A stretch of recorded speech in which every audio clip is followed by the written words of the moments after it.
Bonjour à toutes et à tous, ravi de vous retrouver pour À la Une. Tout de suite, les titres de ce mercredi 5 mars. Aux États-Unis, le show Donald Trump se poursuit. Et puis nous partirons au Japon pour notre grand format de la matinée. Dans le pays, les attouchements sexuels sont de plus en plus fréquents dans les transports publics. Selon la toute première enquête réalisée par le gouvernement, une femme sur 10, entre 16 et 29 ans, se serait déjà fait toucher en public.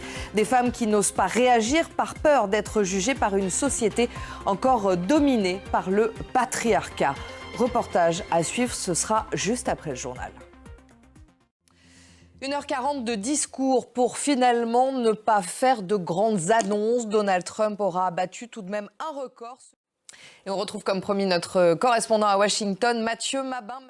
Merci beaucoup Mathieu pour votre analyse. On va continuer de notre côté à parler de l'Ukraine qui, je cite, souhaite arranger les choses avec Donald Trump. Et comme l'a répété Volodymyr Zelensky, ce que les Ukrainiens veulent plus que tout, c'est la paix. Le président ukrainien a proposé hier en effet une trêve avec la Russie dans les airs et en mer pour entamer des discussions, je cite, sur une paix durable. Et il s'est dit prêt à signer, comme l'évoquait Mathieu, avec le président américain, l'accord sur l'exploitation des ressources naturelles de ces fameux terres rares.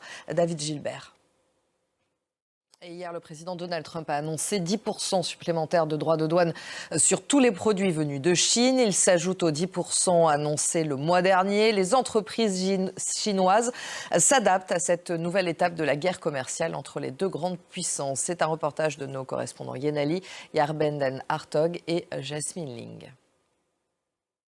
Et c'est dans ce contexte de guerre commerciale avec les États-Unis que l'Assemblée nationale populaire s'est ouverte à Pékin. La Chine a annoncé viser une croissance d'environ 5% en 2025 et relever son déficit budgétaire.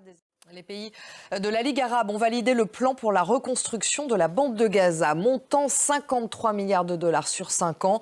Ce plan garantit le maintien des 2 400 000 habitants dans l'enclave palestinienne.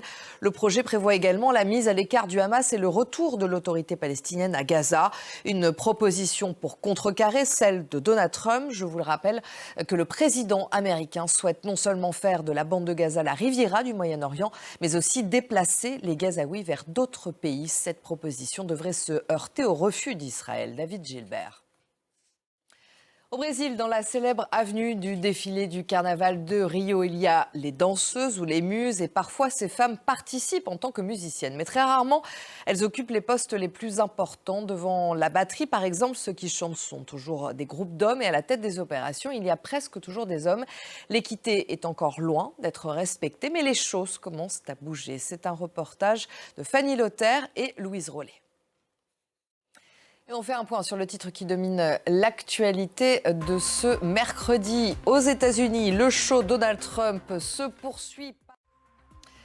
Tout de suite, c'est notre focus.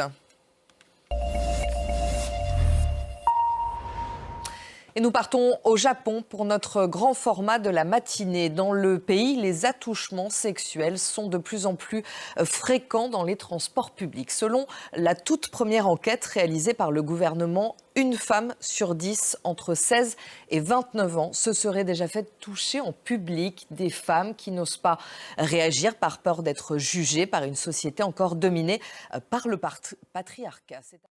Merci de votre attention. On se retrouve dans quelques minutes pour la suite de À la Une.